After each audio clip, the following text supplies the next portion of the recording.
সারা বিশ্বের ভিতরে সবচেয়ে বাজে একটা স্টেডিয়াম আমি মনে করতাম সেটা হচ্ছে বঙ্গবন্ধু স্টেডিয়াম। মিরপুরের এই মাঠটা সবচেয়ে বাজে মাঠ আমি মনে করতাম, কারণ টেস্ট খেলা হলে এখানে 150 থেকে 200 রান সর্বোচ্চ, যত ভালো ব্যাটসম্যানই হোক, যত ভালো দেশি হোক, এই মাঠে 200-200-র বেশি রান করা কিন্তু সম্ভব না। আমি মনে করতাম যে এই মাঠটা সবচেয়ে বাজে একটা মাঠ, কিন্তু আসলে আমার ধারণাটা ভুল। কারণ অস্ট্রেলিয়ায় এর চাইতে বাজে মাঠ আছে ভাই, অস্ট্রেলিয়ায় এর চাইতে বাজে মাঠ কিন্তু অস্ট্রেলিয়ায় আছে। সেটা আমরা দেখলাম যে অস্ট্রেলিয়া ইন্ডিয়া ম্যাচ প্রথম দিনকার খেলায়, প্রথম টেস্টে প্রথম দিনের খেলায় মাত্র 150 রানে অল আউট হয়েছে ইন্ডিয়া।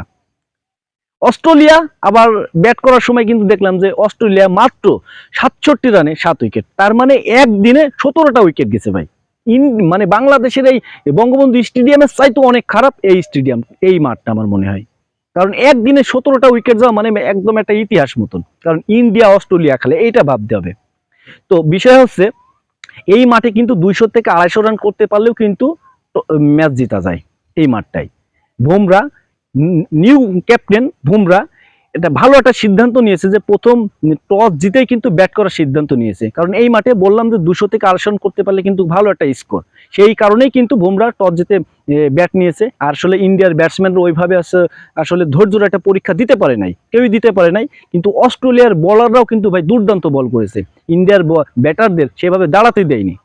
কিন্তু ইন্ডিয়াও ভাই যখন অস্ট্রেলিয়া ব্যাট করছে, ইন্ডিয়াও কিন্তু সেই রকম ভাবে কিন্তু বল করেছে, বিশেষ করে বুমরা দুর্দান্ত ক্যাপ্টেন্সি, দুর্দান্ত বোলিং। আসলেই বুমরা একটা নাম্বার 1 বোলিং, সেটা আরেকবার প্রমাণ করে দিল। কারণ যখনই ব্যাটসম্যানরা ব্যর্থতা দেখিয়েছে, ইন্ডিয়ার বোলাররা কিন্তু ঘুরে দাঁড়াইছে। এটা কিন্তু দুর্দান্ত একটা বুমরার জন্য প্রথম টেস্ট বুমরার ক্যাপ্টেন্সি, সেই কারণে কিন্তু বুমরা দুর্দান্ত একটা ক্যাপ্টেন্সি দেখিয়েছে, বোলিংও ভালো বল করেছে। কিন্তু বিষয় হচ্ছে এখন পর্যন্ত ইন্ডিয়া অস্ট্রেলিয়া এই ম্যাচটা কারা আগিয়ে আছে? আসলে ইন্ডিয়া আগিয়ে আছে না অস্ট্রেলিয়া আগিয়ে আছে? ইন্ডিয়া হয়তো বা 150 রানে অল আউট হয়ে গেছে, কিন্তু ভাই অস্ট্রেলিয়াও কিন্তু মাত্র 67 রানে কিন্তু 7 উইকেট পড়ে গেছে। ইন্ডিয়া হয়তো বা 220টা রান করতে পারে, সর্বোচ্চ 100 রানের স্কোরে 100 রান করতে পারে। ইন্ডিয়া কিন্তু 100 রান করতে 150 রান, এখনো কিন্তু 50 রান ইন্ডিয়া কিন্তু লিড পাবে। তো সেই হিসাবে আমি মনে করি যে ইন্ডিয়া এই ম্যাচে প্রথম টেস্টে প্রথম দিনের খেলাটাই ইন্ডিয়া এখন পর্যন্ত এই ম্যাচে কিন্তু আগিয়ে আছে, মানে প্রথম দিনের খেলায় কিন্তু অনেকটা ইন্ডিয়া আগিয়ে আছে। আর বুমরার জন্য খুবই একটা মানে বুমরার জন্য শুভকামনা রইল আমার পক্ষ থেকে, কারণ বুমরার প্রথম অধিনায়ক টেস্টে, তো সেই হিসেবে কিন্তু বুমরা দুর্দান্ত বলও করেছে, দুর্দান্ত ক্যাপ্টেন্সিও করেছে। তো আমি মনে করি যে এই প্রথম টেস্টে প্রথম দিনের খেলাটা যেভাবে হয়েছে, সেভাবে এখন পর্যন্ত কিন্তু ইন্ডিয়ায় ভাই অনেকটাই আগিয়ে আছে। এই ম্যাচ কিন্তু ইন্ডিয়ার 70% জিতার সম্ভাবনা আছে এই ম্যাচে।